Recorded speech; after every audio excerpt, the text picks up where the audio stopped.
Tuhan, mari kita berdoa. Terima kasih Bapa di surga, terima kasih Tuhan Yesus dan Roh Kudus. Hari ini kami Bapa semua anak-anakmu datang ke tempat ini, rindu mendengarkan suara hati-Mu.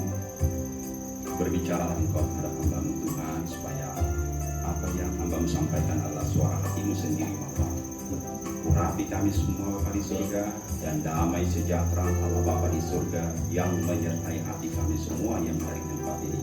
Dalam nama Tuhan Yesus kami berdoa dan mengucap syukur. Haleluya. Amin.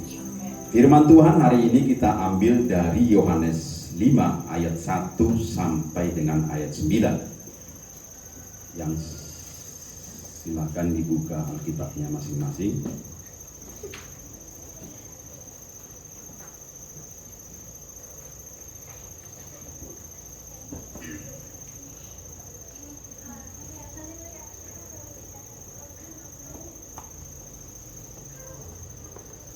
Kalau sudah ketemu, biar saya bacakan aja ya.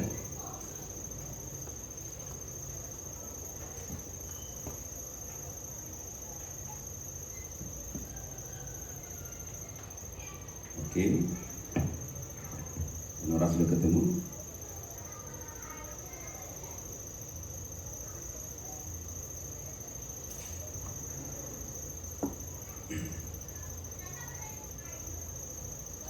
Oke.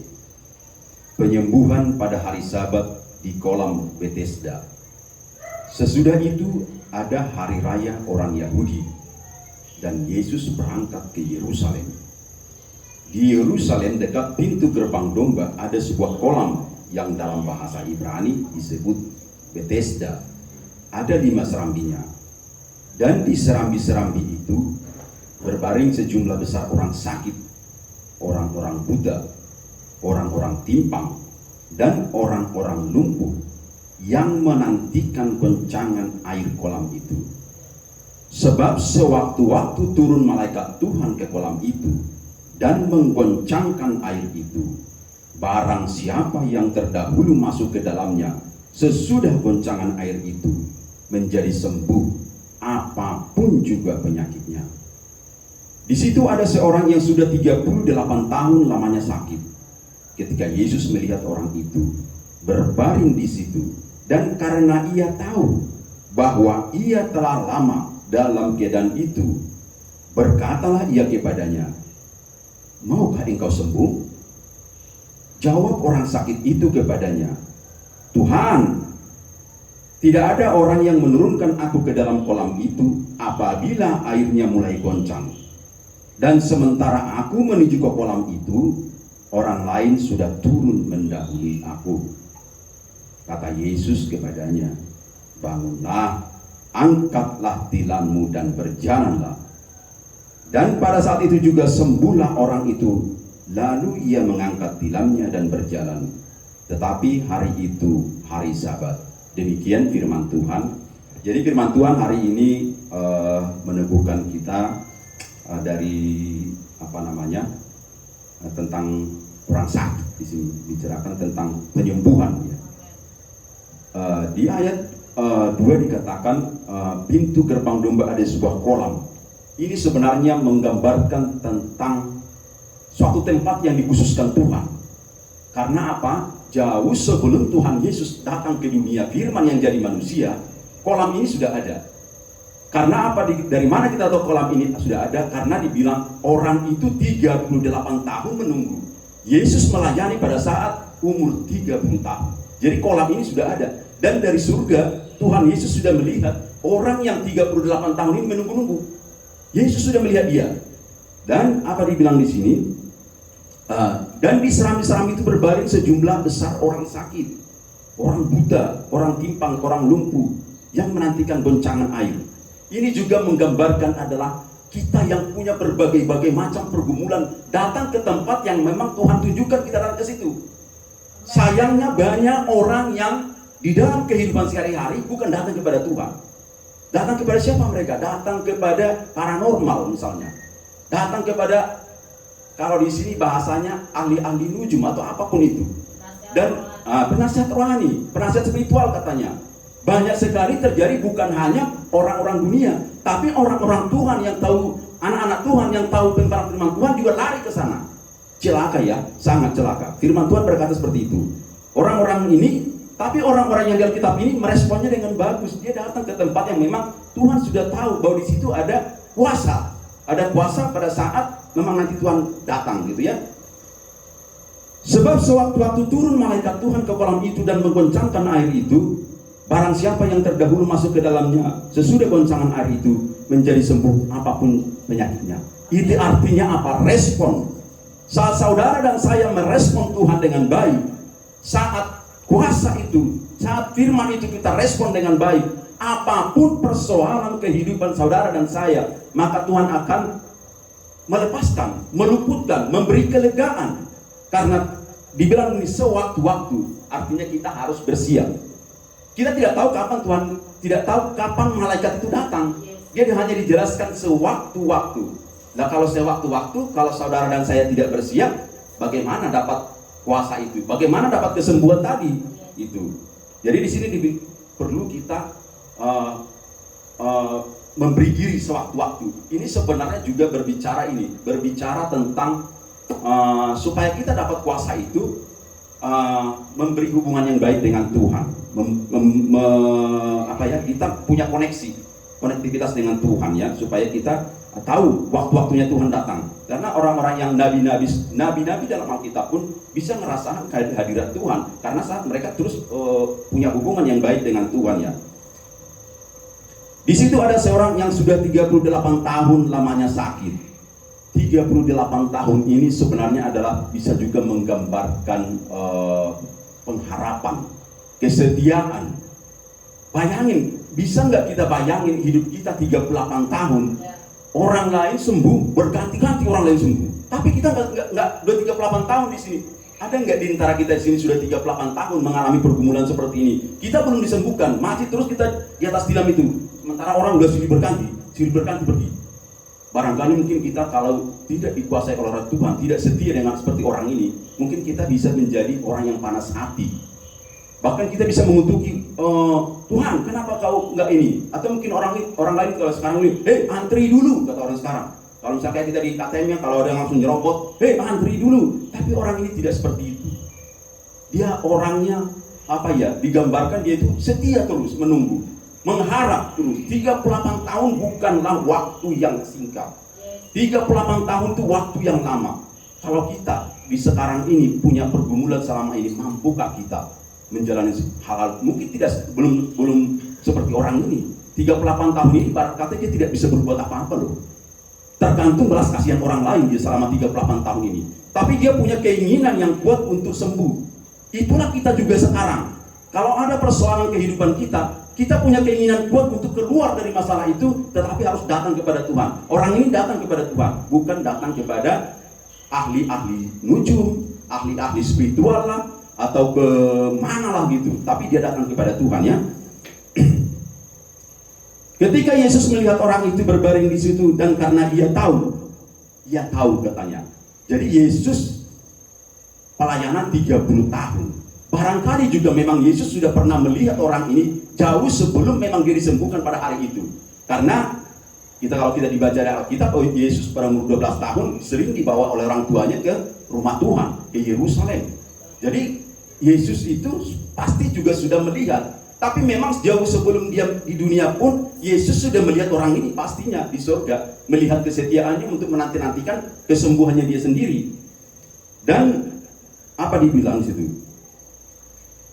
Bahwa ia telah lama dalam keadaan itu. Jadi Yesus tahu bahwa dia lama itu bukan tiba-tiba langsung dia tahu dari mana dia lama di situ. Karena barangkali juga pasti Yesus sudah pernah berkali-kali, atau mungkin sekali atau 2 kali atau 3 kali melihat selain yang secara roh. Waktu dia masih di surga sebelum turun ke bumi, dia sudah tahu bahwa orang ini sudah ada di situ menanti-nantikan kesembuhannya. Berkatalah ia kepadanya, maukah engkau sembuh? Apa artinya ini? Berkatalah ia kepadanya, maukah ia sembuh? Sebenarnya Yesus pasti tahu orang ini bisa disembuhkan, tapi Yesus mau respon orang ini. Respon saudara dan saya, kalau misalnya ada pergumulannya, maukah kita dibentuk oleh Tuhan? Maukah kita mendengarkan suara Tuhan atau suara hati kita sendiri yang kita keraskan dalam kehidupan ini? Dan kita jadi menyalahkan orang atau menyalahkan kayak kalau suami istri saling menyalahkan. Tapi kita enggak. Di sini dia bilang apa? Dia ditanya karena kebutuhan setiap orang itu berbeda-beda. Kita nggak tahu responnya si ini waktu Tuhan Yesus itu juga menggambarkan orang yang sakit ini punya kerendahan hati enggak? Punya kerendahan hati enggak dia? Ternyata memang dia orang yang rendah hati. Dan dibilang dibilang gini sini. Jawab orang sakit itu kepadanya, Tuhan. Dari mana orang sakit itu tahu kalau itu Tuhan? Kok langsung dia bilang Tuhan? Dia langsung nyaman berkata Tuhan. Dia tahu itu yang berbicara ke dia itu Tuhan, bukan orang biasa, bukan orang-orang kebanyakan gitu. Sepertinya dia tahu bahwa dia bisa disembuhkan. Makanya dia bilang Tuhan, seperti langsung ada koneksitas, kedekatan. Tuhan, jadi dia bilang, maukah engkau? Dia bilang, mau. Bukan, dia tidak bilang gitu. Seperti firman itu, dia percaya diri bahwa yang berkata di hadapannya dia itu adalah Tuhan yang akan mampu menyembuhkan dia. Dan memang benar seperti itu. Terus dia bilang, tidak ada orang yang menurunkan aku ke dalam kolam itu apabila air mulai menggoncangnya.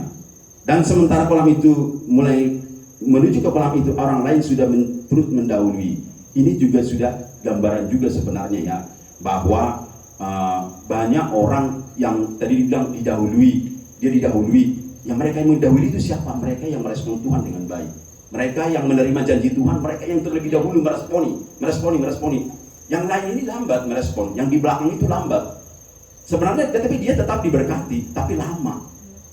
Ya kalau kita mau diberkati cepat, kita responi firman Tuhan.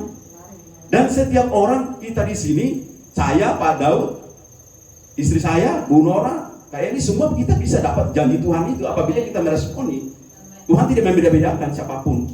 Tetapi syaratnya, pertama yang tadi dibilang, kita harus setia di dalam pengharapan itu. Orang ini 38 tahun setia loh, menanti-nantikan. Saya nggak kebayang dari malam itu saya baca, gimana ya kalau 38 tahun itu rasanya kayak apa? Saya ini pernah sakit, dan sakit saya itu nggak sampai 38 tahun. Ya mungkin sekitar 10 tahun. Dan saya memang saya belajar dari pengalaman sakit saya ini gini.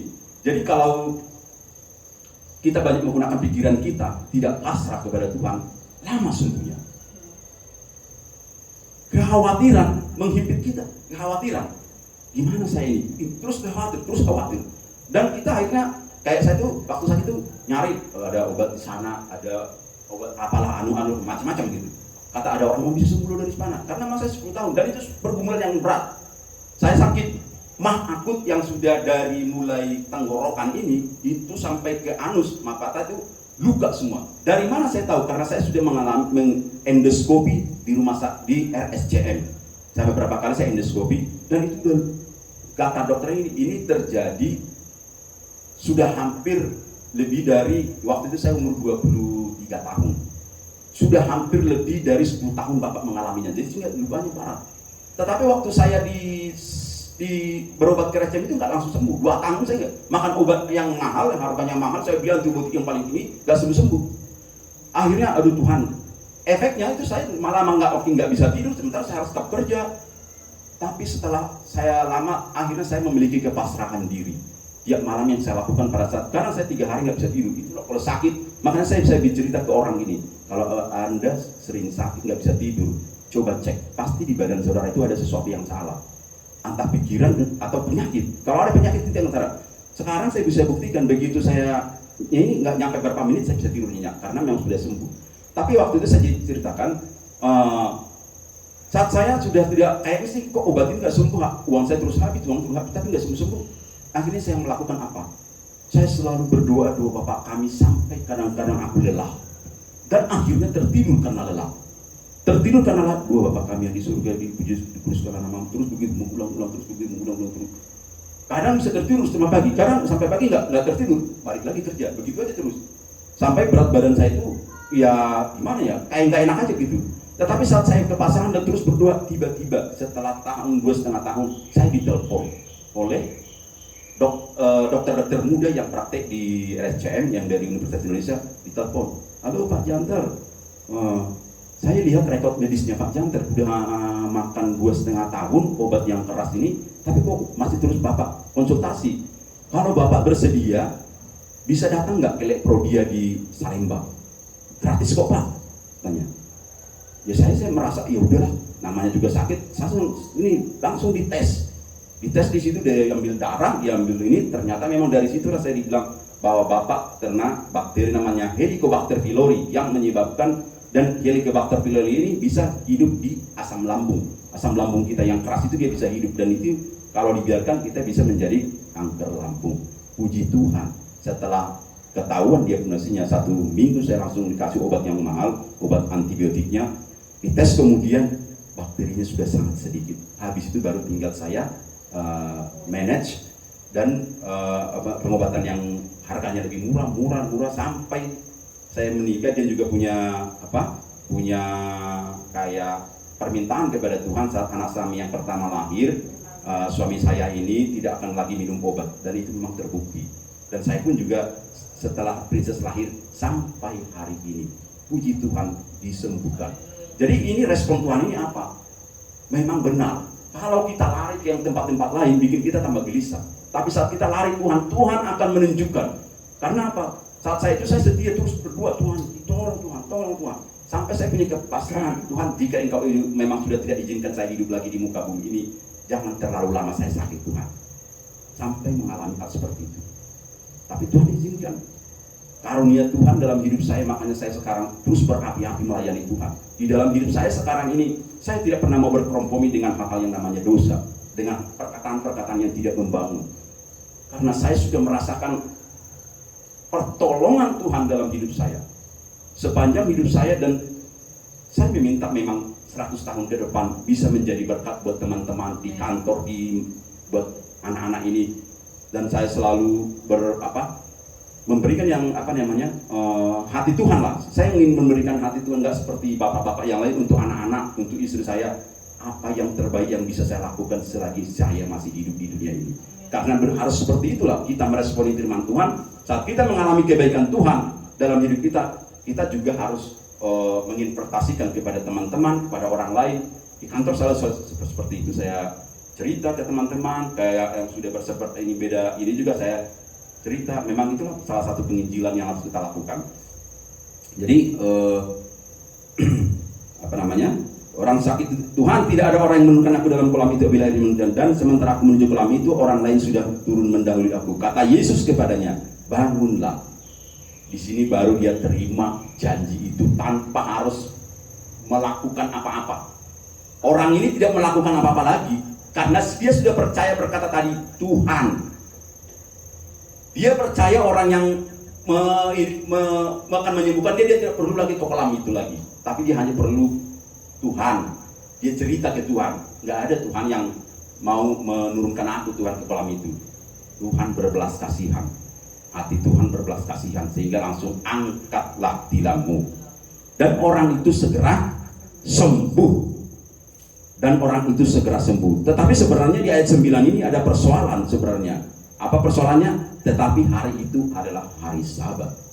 Artinya hari Sabat bagi budaya orang Yahudi tidak boleh melakukan apapun pada hari Sabat. Tetapi Tuhan Yesus berkata bahwa Yesus adalah Tuhan atas hari Sabat. Dia berkuasa atas hari Sabat. Sekalipun ditentang oleh orang-orang Yahudi karena mereka masih bayi rohani pada saat itu. Tapi Yesus menunjukkan bahwa dia berkuasa atas hari Sabat. Jadi demikianlah firman Tuhan hari ini yang bisa saya bagikan. Mari kita meresponi firman Tuhan hidup kita. Jangan lagi, aku hanya mengajak kita semua di sini bahwa kita pasti bisa menerima berkat Tuhan, janji Tuhan, dengan catatan. Harus ada catatan. Tidak bisa orang yang hidupnya mendukakan hati Tuhan menerima berkat Tuhan, itu tidak. Tetapi Tuhan menanti-nantikan, bukan berarti kamu nggak akan, Tuhan akan memberikan saat kamu sudah setia di hadapan Tuhan. Saat kamu sudah meresponi firman Tuhan, saudara dan saya meresponi itu, maka Tuhan baru akan memberikannya. Seperti yang dibilang dari 38 tahun itu menunggu. Di kantor pun juga begitu kan, sama. Saat kita setia, bekerja dengan baik, suatu saat kemungkinan kita dipromosikan besar. Apalagi saat kita tunjukkan kualitas kita menjadi seorang pekerja yang memang ya bertanggung jawab itu dalam pekerjaan, kita bisa mendapat promosi jabatan gitu. Di firman Tuhan juga kita naik kelas, kita semakin melihat kuasa Tuhan dalam hidup kita. Jadi demikian firman Tuhan. Berbahagialah orang yang mendengarkan firman Tuhan dan melakukannya tiap-tiap hari. Amin. Terima kasih Bapa di surga, kami telah mendengarkan kebenaran firman-Mu, bahwa Engkau menyembuhkan orang yang 38 tahun Tuhan menanti-nantikan kesembuhannya, dan tidak ada seorang pun Tuhan yang menolong dia. Tidak ada Tuhan yang bisa kami andalkan Tuhan. Manusia tidak bisa kami andalkan untuk menolong kami Tuhan. Hanya Engkau sendiri Bapa. Orang tua kami tidak bisa kami andalkan Tuhan. Suami kami, istri kami, teman kami, sahabat kami tidak bisa Tuhan. Hanya Engkau Tuhan yang mengandalkan. Hanya Kau ya Tuhan yang bisa kami andalkan. Seperti orang ini Tuhan, 38 tahun dia menunggu-nunggu, tidak ada satupun Tuhan yang membantu dia Tuhan. Tetapi Engkau Tuhan menolong dia. Tuhan, terima kasih untuk firman yang sudah kami dengar ini, meteraikan ini Tuhan di hati kami. Mampukan kami Tuhan oleh kuasa Roh Kudus hari demi hari untuk dapat melakukan yang seturut dengan kehendak Bapa di surga. Terima kasih Tuhan Yesus, terima kasih Bapa, terima kasih Roh Kudus. Dalam nama Tuhan Yesus kami berdoa dan mengucap syukur. Haleluya. Amin.